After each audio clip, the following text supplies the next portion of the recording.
be aware of, and just kind of share a bit, of our thoughts regarding what's taking place. And we invite you guys to follow us on our social media platforms on Twitter, Instagram, YouTube. Subscribe to our channel, turn on the notification bell. Of course, when we do go live in this manner on Facebook and YouTube, you can share your comments and your thoughts. And so the first news item here says Shelly and Fraser Price, Shericka Jackson, both nominated for World Athlete of the Year. Two Jamaicans are among the 10 nominees for World Athletics Women's World Athlete of the Year.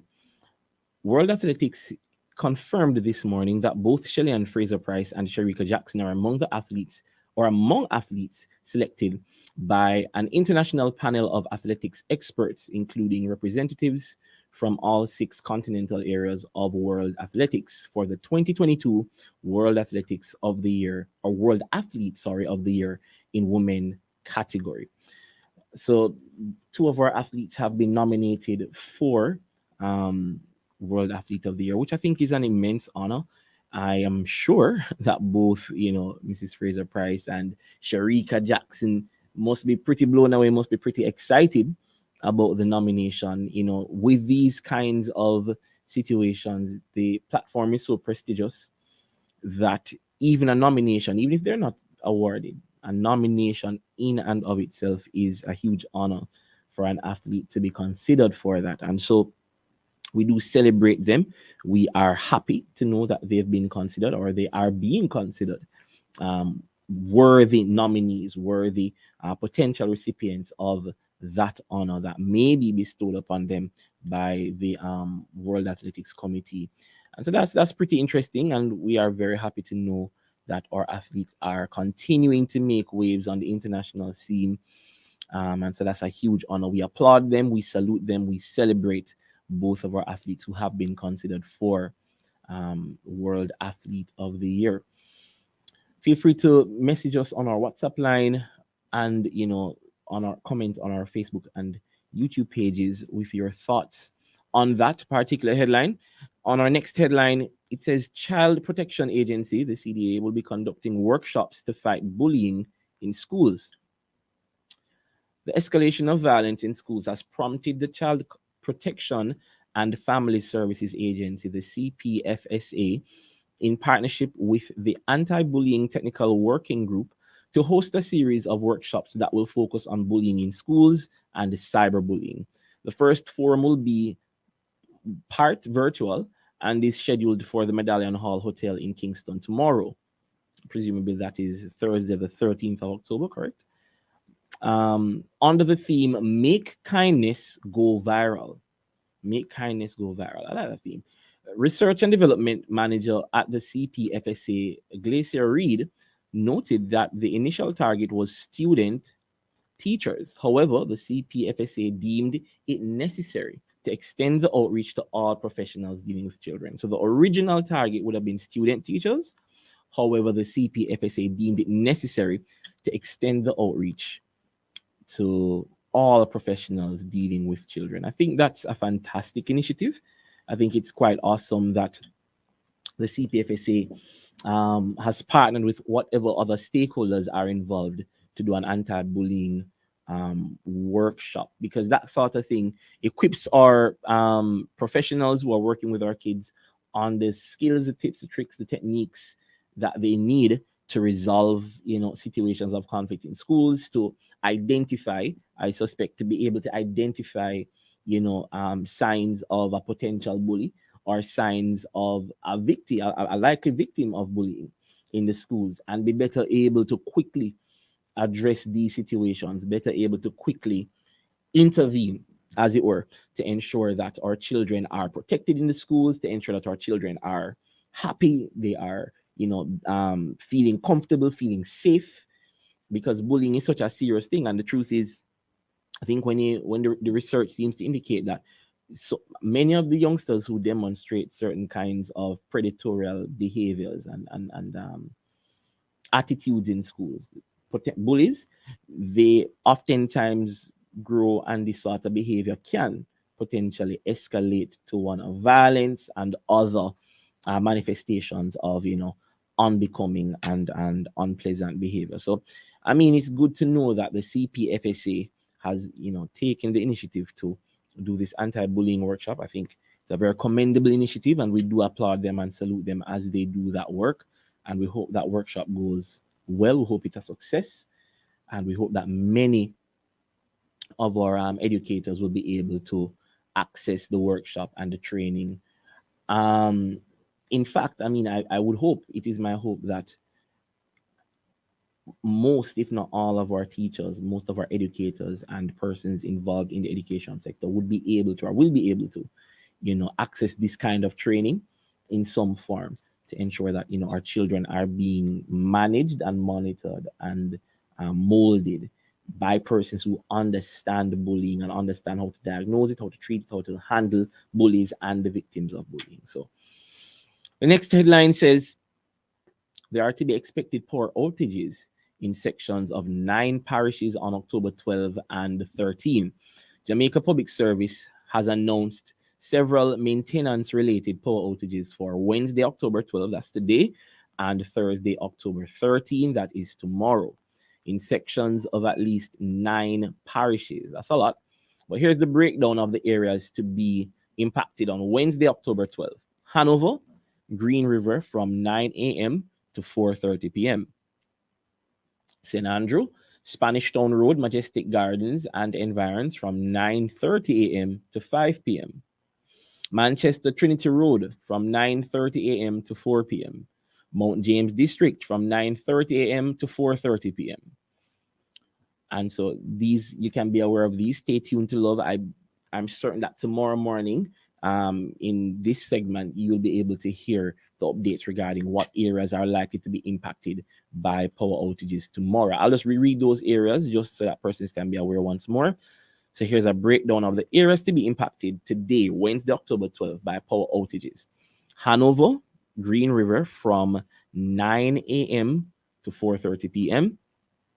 In St. Andrew, that would be Spanish Town Road, Majestic Gardens, and environs from 9:30 a.m. That's coming up on that time shortly to 5 p.m. Manchester, Trinity Road from 9:30 a.m. to 4 p.m. Mount James District from 9:30 a.m. to 4:30 p.m. And so you might want to be aware that if you are residing in any of these areas, or you have a relative or friends that are residing in any of these areas, you might want to make them aware. You might want to put necessary things in place just to ensure that you are not too, significantly affected by the upcoming power outages. Okay, so Kerry Rankin here on our Facebook page says, congratulations to the nominees for World Excitement. Yes, from Kerry Rankin. Thanks for your comment there. That's her commendations are going to our athletes, Mrs. Shelley Ann Fraser and Ms. Sharika Jackson, for their contributions and the fact that they've been recognized by the international committee and been, in fact, nominated for World Athlete of the Year in the women's category. So that's fantastic. We commend them, as do you, Kerry. So the final item in our news headlines this morning is there is to be a ban on playing of music containing references to Molly, scamming, and guns. And this is one that has inflamed many and has raised much conversation from the different quarters. So the Broadcasting Commission has issued a directive requiring broadcasters to take immediate steps to prevent the transmission of any recorded material that promotes and or glorifies illegal activity.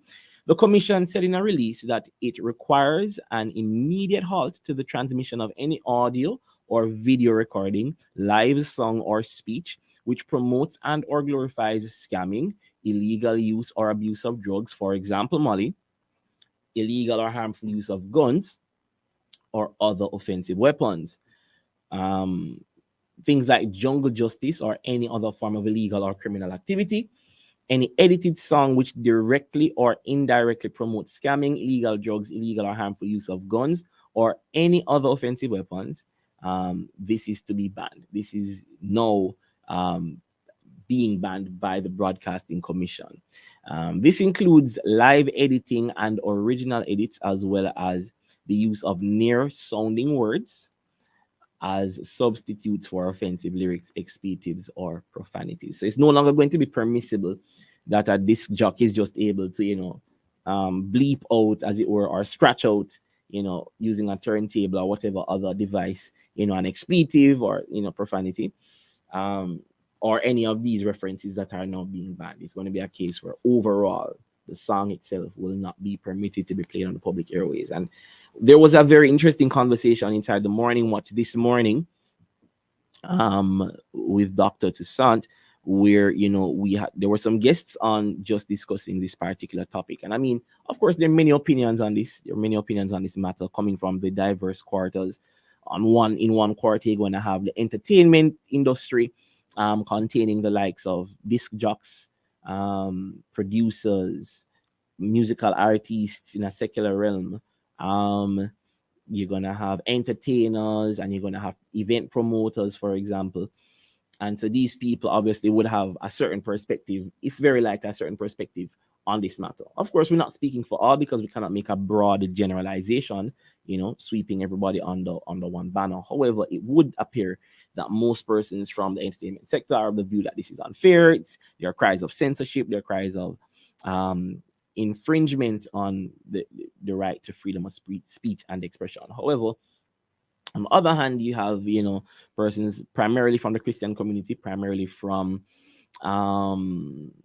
or older residents as well, especially, and persons holding the view that, this is a necessary step. There have been remarks along the lines of the Broadcasting Commission has taken perhaps too long to be this stringent on this kind of music, music containing references to illicit drugs, drug abuse, the use of guns and for violence and criminal activities, etc. And so there's rejoicing from one side, and then there's wailing, weeping, and upsetness from the other side. And I mean, it is yet, we're gonna, I guess, observe this situation as it develops. But the Broadcasting Commission has made a very emphatic and clear statement regarding their intent and regarding just what their stance is on certain kinds of music. And so I guess we'll just have to observe to see how it plays out. I know for one, I do believe that some of what is played on public airways definitely should not be played there. And there was an important point that was made this morning by one of our guests in the Morning Watch. I believe it was the chairman of JARIA, that's the Jamaica Reggae Industry Association. He's an attorney at law, Mr. Ewan Simpson. He made a very interesting point earlier, I believe, where he was just addressing, I believe it was himself or Sir Mark Anthony. Both guests were on for this discussion. And one of these gentlemen pointed out that it cannot be considered censorship where the Broadcasting Commission has taken a stance that music containing reference to illegal drugs or illicit drugs, drug abuse, violence, and the use of guns or other offensive weapons for criminal activity, it cannot be censorship or defined as censorship where the Broadcasting Commission has put a stop to songs playing these references. And the reason being given for that is censorship usually has to do with your right to freedom of speech being undermined or infringed upon or restricted. But there is the view held by the persons who are, rejoicing that this ban is in place, that you have the right and the freedom to express your speech. You have freedom of expression, which is still intact. Nobody's stopping you from saying what you want to say or singing what you want to sing. It's just that right is not absolute. So you're not free to just sing about whatever you want to sing about anywhere you want to sing about it, which is an entirely different matter. So, and I was thoroughly impressed by that view when I heard it this morning. I was like, wow, I didn't consider that. I just heard the different comments on this matter, and I was like, that's a fantastic way to look at the situation. That, I mean, you're free to sing your song. Nobody's stopping your freedom of expression. You sing about what you want to sing about. If you want to sing about popping Molly in the yard, you're free to do so. But when it comes on to the public airways, which is a domain which is shared by the wider citizenry, then in that instance, no, the Broadcasting Commission is saying we're not going to permit you to exercise your freedom of speech and your right to freedom of expression, to the detriment of the children and others who just don't want to hear it, for example. And I think that was a fantastic point. I think that was a brilliant way to look at the matter and to kind of coach the matter appropriately. And I await, just as I listen to the social commentary, because I enjoy social commentary, just as I listen, I await a response to that one, because that one is a rather, to me, in my estimation, a rather compelling way to look at the situation. And I mean, just to close on this matter and to close out our news headlines today, one of the things as well that we must be aware of is that every right that we enjoy as citizens of a society like Jamaica, we're a democracy, everybody has fundamental human rights. Every right that we enjoy must be enjoyed only so far as it begins to infringe upon another person's right. And so we must be aware of that, that none of our rights are absolute and universally enjoyable. You can't just enjoy your rights as much as you want in any context, in any way you please. No, the limit upon your exercise of your rights is at that point where it begins to infringe upon someone else's right.